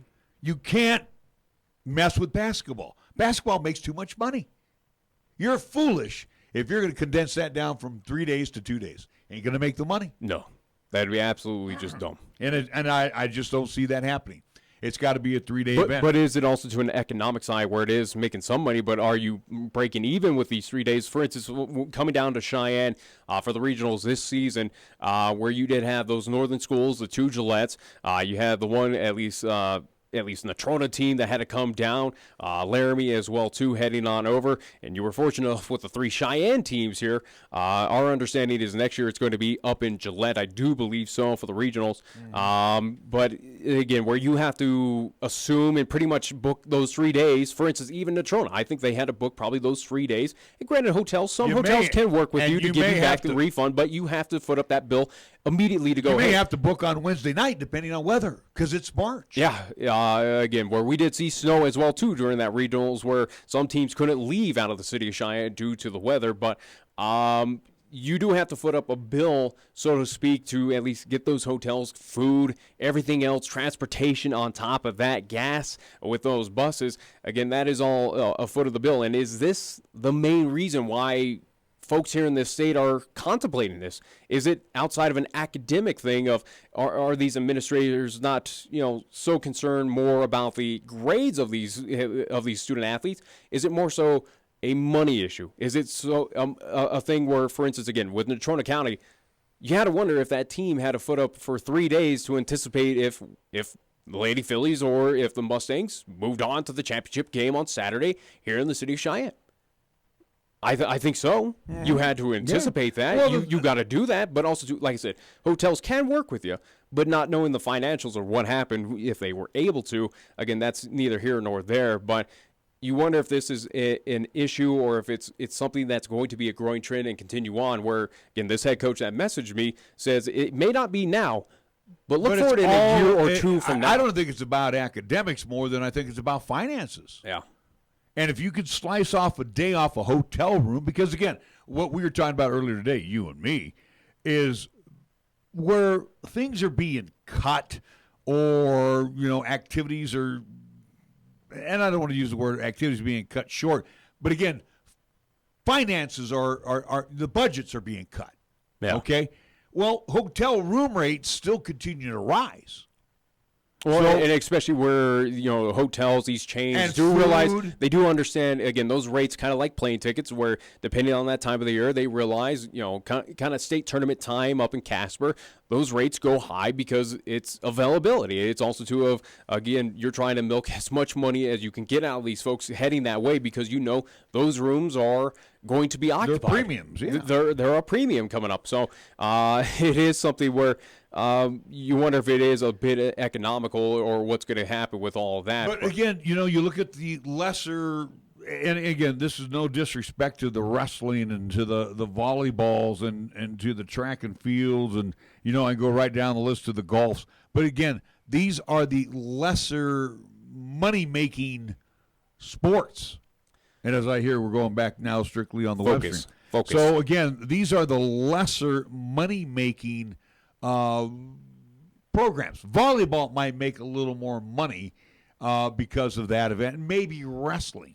But the thing is, you've got, the outdoor scene, the cross country, the track, the golf. But why should those sports that don't make that much money, or bringing in that revenue, like for instance soccer or with wrestling, with volleyball, any of that, why should they be sacrificed? Why should track and field be sacrificed? Why should these sports be entertained to move down to 2 days? And who knows if basketball is going to be entertained as well, too. Again, it is something that was voted on last year, was at least downturn, but it sounds like it's going to at least creep back up here in due time. As his head coach again says, it may not happen now, but it might in 1 year or 2 years, depending on what's going to happen. But I'm just saying, these other sports, though, why do they need to be sacrificed then? It's a little unfair. It's about economics more than it is academics. I get that. And I think that's going to be the key word. Now, again, Commissioner Laird will probably disagree with me, and he'll say it's academics versus student athletes. And again, he'll say there's probably been a survey showing that the winter sports, for example, seem to suffer more for being away from class time because, again, you're on the road a little bit more than you are during the fall sports season.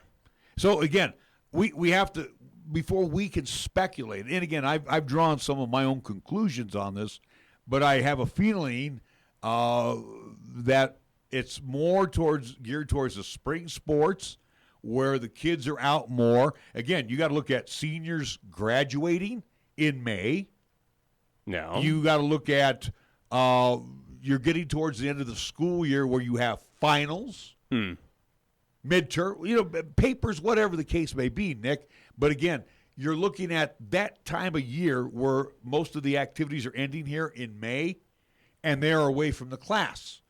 And again, let's just say Thursday, Friday. Why punish them then? I'm not. Why do we have to punish them? I'm not punishing them. It sounds like though entities are trying to though. Of saying, well, they're not working. You play at this because you want to play this sport, and it's at this time of the school year. Guess what? It's not good for you, or again, we can't feasibly do it. Instead, from the 3-day tournaments, you got to go down to 2 days and sacrifice because you want to play that sport. I think that's a little unfair. Well, maybe academics is working with them. I don't know. Maybe academics is not working with them. Again, I can't answer that question. Again, only Commissioner Laird knows that for sure. Well, again, because I'm sure he's the one who's there's getting a lot of the questions. griping. There's a lot of questions with this right now. Again, it is something that just came up in my eye right now. It is something that a head coach has brought up. Again, a Class 4A Wyoming High School athletics head coach that has messaged and has kind of voiced his opinion on what is going on here in the state of Wyoming of Are we headed towards this situation? Is it something that is going to grow into a reality and then eventually hurt our student athletes? It sounds like it would hurt our student athletes in those, smaller, at least in those, in the less profitable sports, so to speak. Yeah, and I think it's going to hurt more the big schools than it will the little schools. To be honest. And again, I think this this coach brings up a valid point where, again, we're behind the 8 ball here in the state of Wyoming being lowly populated. You have one university to look at with your athletes where they kind of pick and choose at this point where, again, they have their own agenda where they want to kind of build themselves up as a reputable kind of athletics program,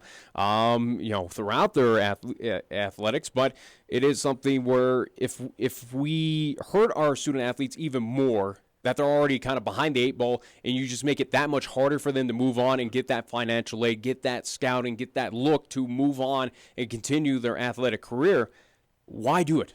Why do they? Yeah, but again, here's something too that we receive from this coach. And again, it might be looked at all ranks 4, 3, 2, and 1. Oh yeah, I think it encompasses all of. But I think Wyoming. it should seriously be looked at. This is my opinion in the class 1A and 2As, because again, your school classes are not that big, and to have you Nick, the star athlete gone for 3 days, that's going to affect your work. Because in the smaller classes, you get more accomplished. I'm sorry. You do. So maybe for the smaller schools, that might work. But for the bigger schools, I'm going to have to probably agree and say, no, quit messing with stuff. Leave it as it is right now. I'm just saying, in 2019, there's different opportunities that student athletes, and again, it all ties into money. I get that at this point, especially for those 1A, 2A schools. Budgets are being cut. I get that, but I'm just saying there are opportunities if you want to invest and try to make sure that this is possible. Again, online classes, online courses, you could set up something where, where majority of these high schoolers, probably even in the smaller communities where it's now becoming readily available, at least here in the state of Wyoming, or at least kind of across the nation in general. You would hope it's being taken advantage tablets, of. laptops, maybe on your smartphone as well, too. Again, we're talking, we have computers there that can fit in our pockets that where maybe those student athletes on the road could get a video presentation or a PowerPoint slide or some notes on a class that they miss in some way, shape, or form. You can't tell me that there are not those options for these student athletes to avoid these situations on any class here in the state of Wyoming, to give all athletes an opportunity to not turn this into an even more, basically a blockade to our student athletes here in the state of Wyoming to move on to that next level. Well, maybe administrators are saying, hey, student athletes are given too much leeway. I don't know. Maybe they're trying to say, hey, you're kind of a secondary thing right now of where we're focused on academics. Athletics, we could care less about. See, academics, their job is to graduate you, to move you on to the next level. Which is fair. Yeah. Well, but again, as we talk with LCCC, you got the understanding that it combined effort from their athletes of all those programs, again, with soccer, with basketball, rodeo, men and women rodeo, volleyball. Again, we're talking about a school that averaged about a 3.0. There's ways where, you have those assistants. You have those ways to help out those student athletes when they are missing those time. They're still getting the job done. How many 4.0s did we hear from last night at LCCC? And here's one thing, too, I'm going to say. We're not going to graduate everybody, unfortunately. No. That's reality. That's what happens. That's reality. Yeah. So if academics versus student athletes is thinking that, hey, we are going to make sure that 100% graduate, I just don't see that happening. It will not happen here, and it will not happen nationwide. We'll talk more about this. And again, Ron Laird joins us coming up on Thursday. Well, we're going to take a timeout. When we come back, and we'll address it after the press conference. Coach Jared Bednar of the Colorado Avalanche will address the media. Avalanche down 3-2 in their series with the San Jose Sharks. And regarding the weather as well, too, again, that tornado warning east of town, again, affecting Hillsdale and Burns has expired. It has just been downgraded to a severe thunderstorm warning, which includes about wind up to 50 miles per hour, hail, quarter size possible. A tornado is also possible, but it is not a tornado warning. It is a severe thunderstorm warning that affects right now the Hillsdale, Burns area, Egbert, and also to Carpenter, Wyoming. So, again, that is valid until 5 p.m. tonight. Again, no longer a tornado warning. It has been downgraded to severe thunderstorm warning. My tower lives to see another day. Woo! I'm excited. Like I said, I think it's the world telling you something about. Yeah. Well, you know what? You already have my thoughts. If it's going to be me, it's going to be you as well. All right. When we come back out of the timeout, Colorado Avalanche head coach Jared Bednar joins us here on 1480 KRAE with this press conference. Capital Lumber is number one in Cheyenne. Are you listening?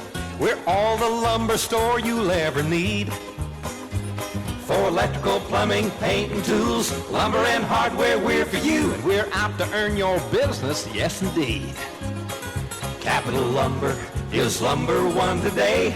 Are you listening? Capital Lumber's at your service all the way. Capital Lumber Company, serving our area for over 53 years at 1222 Dunn Avenue in Cheyenne. First Tier Bank strives to remain competitive and offers some of the best CD rates in the community, as well as area banks and credit unions per Rate Watch reports. How does that make a difference to you? First Tier Bank can assist you in securing some of the best rates on CDs. First Tier Bank offers the personalized customer service you've grown accustomed to and deserve. Plus, feel confident that your finances are taken care of by a responsible, knowledgeable staff. Call 307-632-3500 and ask for Caitlin or Debbie. Member FDIC, Equal Housing Lender. You can actually get something good for your health at a drive-through window. When you order your next prescription from Medicap Pharmacy, call ahead and use our drive-through window. Or you can call for free delivery. You can even log on to Medicap.com and order a prescription refill. Your Medicap pharmacist will call you to make arrangements for pickup or delivery. Medicap Pharmacy will always make time for you. Medicap Pharmacy, 1947 Bluegrass Circle, next to Texas Roadhouse in Cheyenne. Or call 635-3712. Don't move firewood.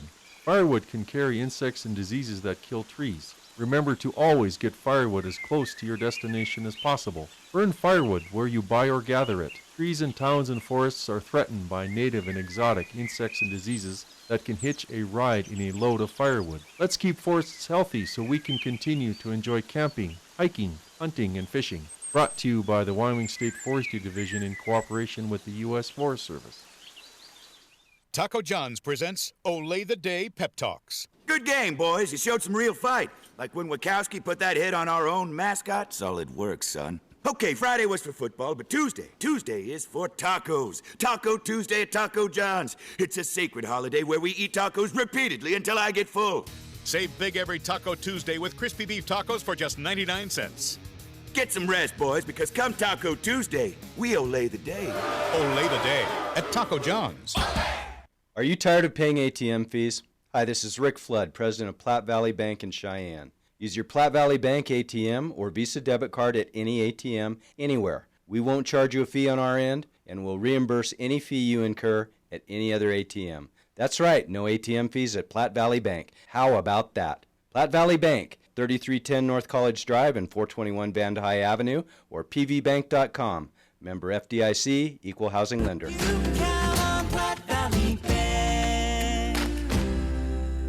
Community banking for you. Here's the latest weather forecast on 1480 KRAE. Weather-wise for today, partly sunny with the light winds. Expect a daytime high of 64. A chance for rain and thunderstorms developing during the afternoon. For tonight, we're calling for a mostly cloudy sky with a chance of showers and thunderstorms. Our low dropping down to 39 degrees. Tomorrow, Tuesday, it's going to be cloudy. Look for a daytime high of 52 with a chance for showers and thunderstorms developing during the afternoon. And for Tuesday night, continue cloudy with a chance for showers and thunderstorms. Our low dropping down to 36 degrees. We're taking Cheyenne, Wyoming Sports Talk Radio to a whole new level.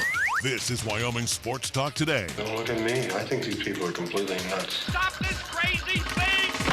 And it's only here on AM 1480 KRAE. Jared, what from the first 5 games of this series will you be able to use to help your guys or to focus them tomorrow?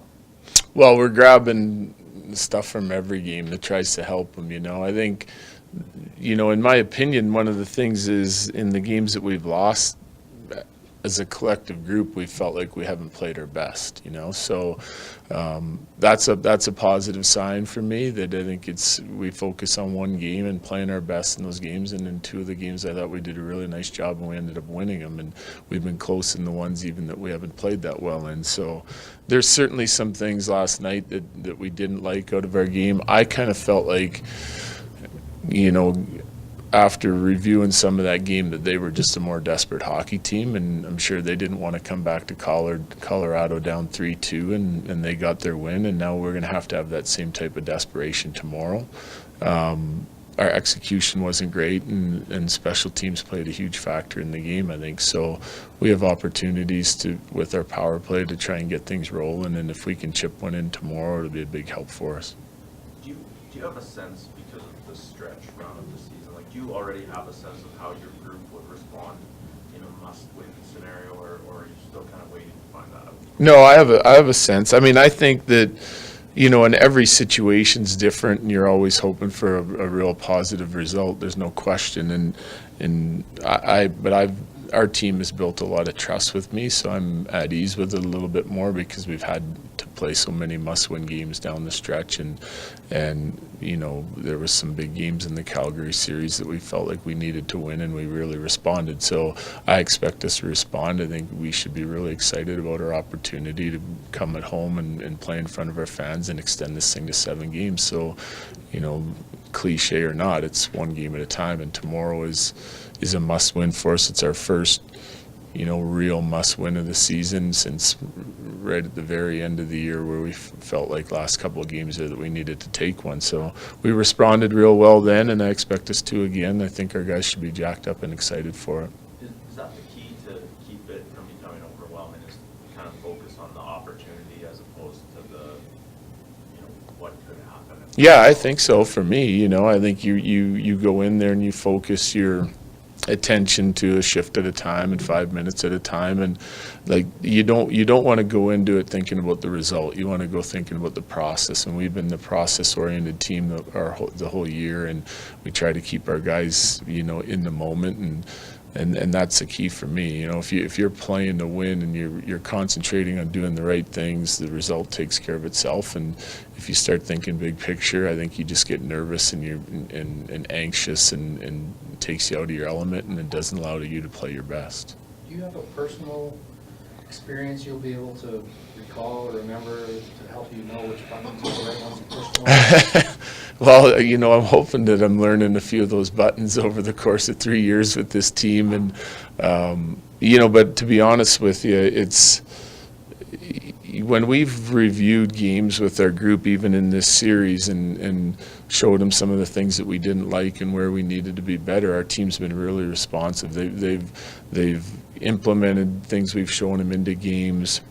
If we challenge their competitiveness, it's gone up. And I don't feel like it's going to be any different tomorrow, to be honest with you. I know there's going to be some nerves. We'll try to put them at ease.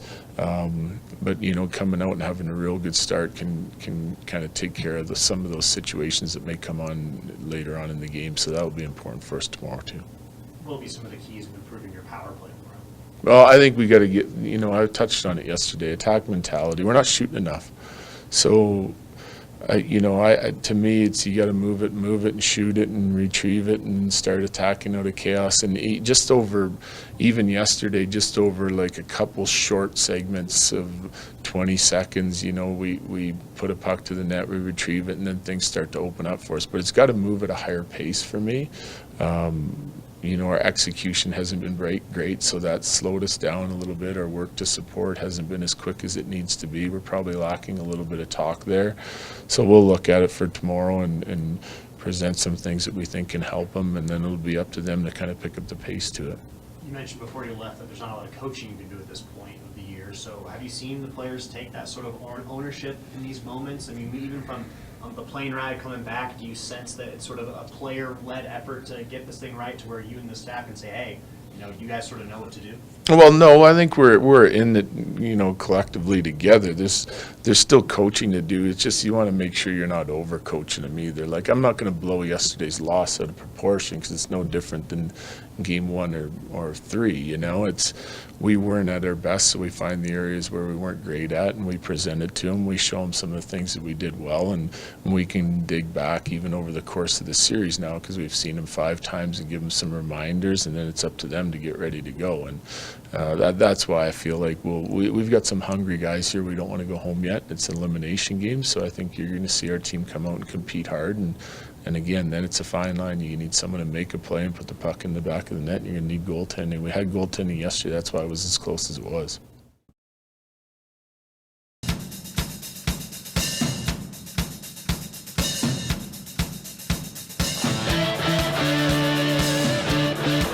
Well, Coach, it is time to go home because you're hosting Game 6 tonight, as you will have the Sharks in town. Again, San Jose leading that best of 7, 3 games to 2.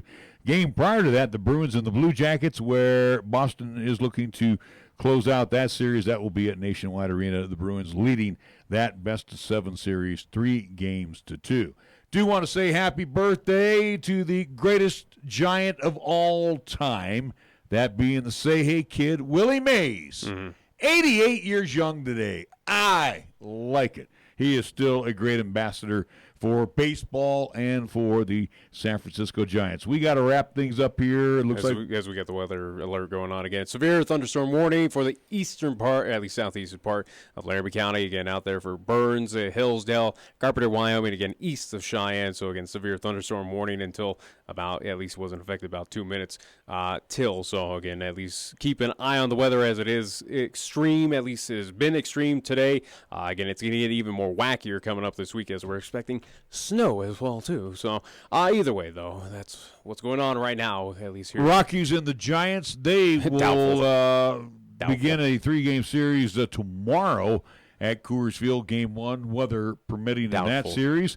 Also too, we want to remind you, coming up the our Golden Age Radio Theater from 8 until 10.